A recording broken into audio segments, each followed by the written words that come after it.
Good afternoon po sa inyong lahat. Tayo po ay nasa bisperaso, hindi lamang ng ating anibersaryo bilang parokya, kundi ngayon ay bisperas din ng birthday ni Mama Mary. Bukas, September 8, ang buong Santa Iglesia Katolika ay magdiriwang ng kapanganakan ng ating mahal na ina. Kaya ngayon pa lamang, palakpakan natin ang ating mahal na ina, ang biyaya ni Maria sa ating buhay. Sabihin nyo nga po sa katabi ninyo, biyaya ka sa buhay ko. Sabi naman nung, huwag nyo isigaw. Sabi-sabihin lang. Sabi naman nung katabi mo, hindi ko nga kilala ito. Paano ito magiging biyaya sa buhay ko? Ang likot-likot nga. Alam mo ninyo mga kapatid, araw-araw, binibigyan tayo ng pagkakataon ng Diyos na pumili hindi lamang ng mga taong magiging bahagi ng kwento ng buhay natin. Tayong lahat, araw-araw hanggat nabubuhay pa tayo, ay binibigyan ng Diyos ng pagkakataon na gumawa ng sarili nating ambag sa buhay ng ibang tao. Kung pinipili mo ang mga taong magiging bahagi ng buhay mo, ikaw din. Pinipili mo rin, ikaw ang gumagawa, ikaw ang magdidesisyon anong klaseng parte ng buhay ka magiging sa kwento ng ibang tao. So hindi ka lang pumipili ng mga taong gusto mong makasama sa buhay. Sapagkat araw-araw hanggat nabubuhay tayo, meron pa tayong kakayahan na gawin nating mabuti at maganda ang magiging parte natin sa buhay ng iba. Kaya hindi natin pwedeng ituro ang iba lamang, isisi sa iba lamang kung bakit tayo ganito. Araw-araw, ngayon po ay unang linggo ng buwan. Alam natin sa ating simbahan at sa maraming simbahan, kapag first Sunday of the month, meron tayong blessing, meron tayong prayer blessing sa mga magba-birthday buwan-buwan. Kaya mamaya ho, bago matapos sa misa, as usual, tatawagin natin ang mga may birthday para makita natin kung sino ang mga dapat manlibre sa atin sa buwan na ito. Kaya yung iba ayaw tuloy magpaalam, magpakita. Pero ang tanong natin mga kapatid, dapat hindi lamang ho natin sineselebrate, inaalala ang birthday natin once a year.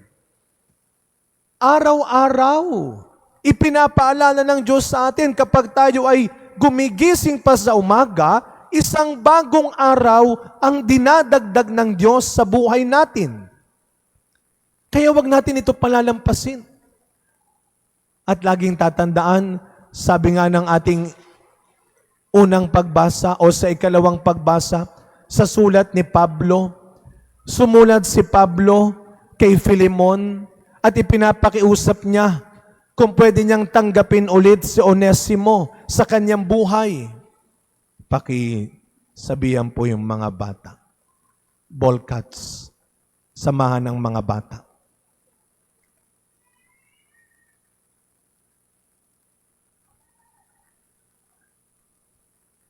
Volunteer catechist, dapat katabi kayo ng mga bata pa nagsisimba. Kaya natin sinasama ang mga bata sa pagsisimba, hindi lang para sila ay gawing bilang sa nagsisimba, kundi sila ay gawin nating kasama sa tamang pagsisimba. Kaya nga ho tayo pinapaalalahanan din na araw-araw lahat tayo ay dapat mayroong pakialam. Meron tayong magandang ambag sa buhay ng ibang tao, lalo na sa mga bata. Natutuwa tayo, maraming nagsisimbang bata. Natutuwa tayo, maraming nasa simbahang bata. Pero tanungin natin ang Diyos, natutuwa ba ang Diyos sa ginagawa natin sa mga bata? Tama ba ang ginagawa nating paggabay sa mga bata? Kaya ano ang pakiusap ni Pablo kay Filemon? Baka pwede mong tanggapin muli si Onesimo. Pinakiusap ni Pablo kay Filemon, kung paanong itinuturing mo ko, kung paanong ako ay minamahal mo, kung paanong ako ay ipinapahalagahan mo, ganon din ang gawin mo kay Onesimo. Sana tayo rin, no? Ito ang pakiusap ng Diyos sa buhay nating ito. Kung paano natin itinuturing, nirerespeto, kung paano natin pinapahalagahan. Sana hindi lamang ang mga napapakinabangan nating tao, kundi maging ang mga maliliit na tao, ang mga simple at ordinaryong tao. Sana ganun din ang pagtrato natin at pagpapahalaga sa kanila. Kaya kanina natutuwa ho tayo dahil binisita tayo ng mga kapatid nating katutubong Aita. Yun nga lang, pasensya na ho kayo, maagang naubos yung kanilang tinda. Nagmimisa pa kami, sila ay pinuntirya na ho ng mga mamimili doon. Siyempre nakakatuwa naman at umuwi silang ubos ng kanilang tinda. Pero yung iba, kung makahanap, sabi na, Father, ano ba yan? Wala man lang kamote, wala man lang gabi. Tatanungin ko sana, nagpatanim ka ba sa kanila? At ganyan ka maningil at maghanap? Pero natutuwa ho sila. Nais ipaabot ng mga kapatid nating Aita, katutubo, ang kanilang pasasalamat. Huwag ho kayong mag-alala.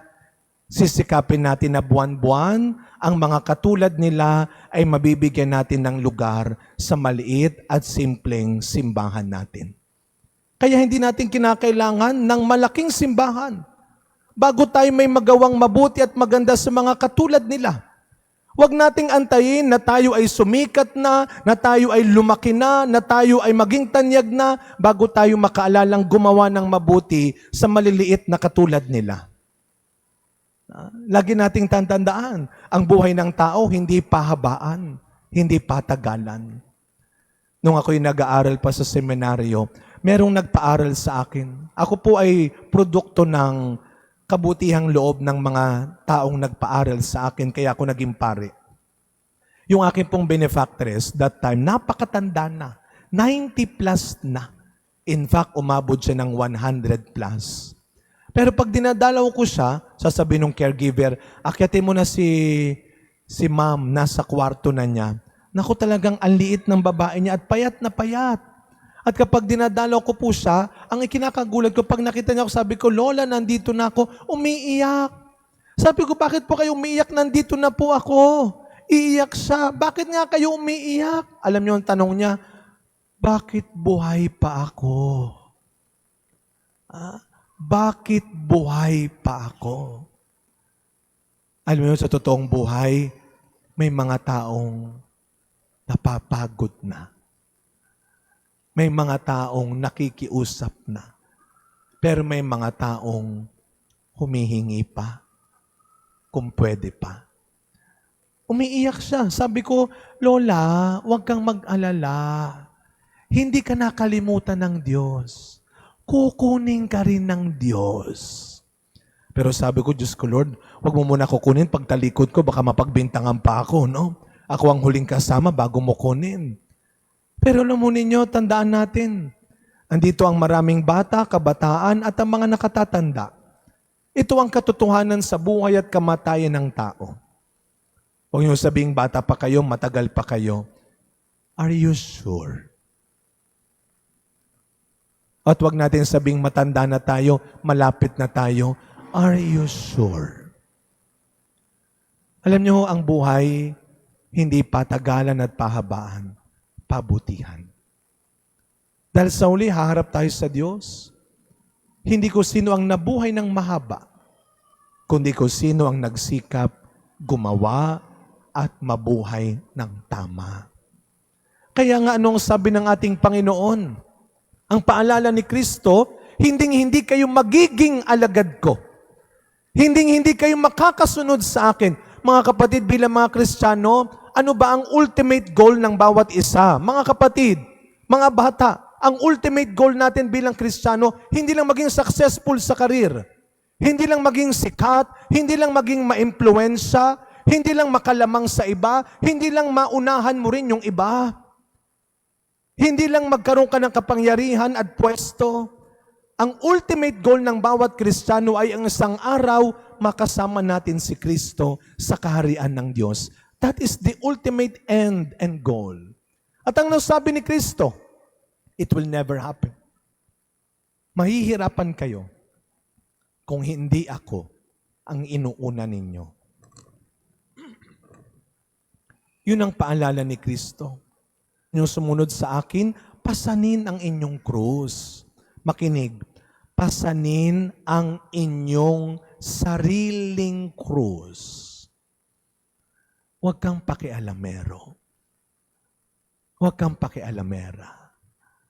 Huwag kang pabibo. Huwag mong kunin ang hindi sa'yo. Huwag mong problemahin ang hindi para sa'yo. Lagi ko itong sinasabi, kukunin mo lahat, gagawin mo lahat.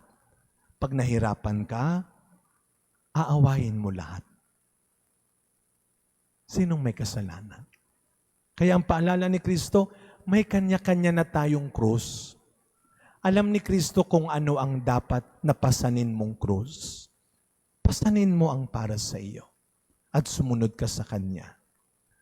Kaya nga mga kapatid, sa pagpatuloy ng ating pagdiriwang, ito ang ating ipakiusap sa Panginoon na sana yung buhay na natitira pa sa atin, yung buhay na ipinagkakatiwala pa sa atin, katulad mamaya, meron tayong mga kapatid din na nagbahagi ng merienda para sa mga bata natin nagsimba.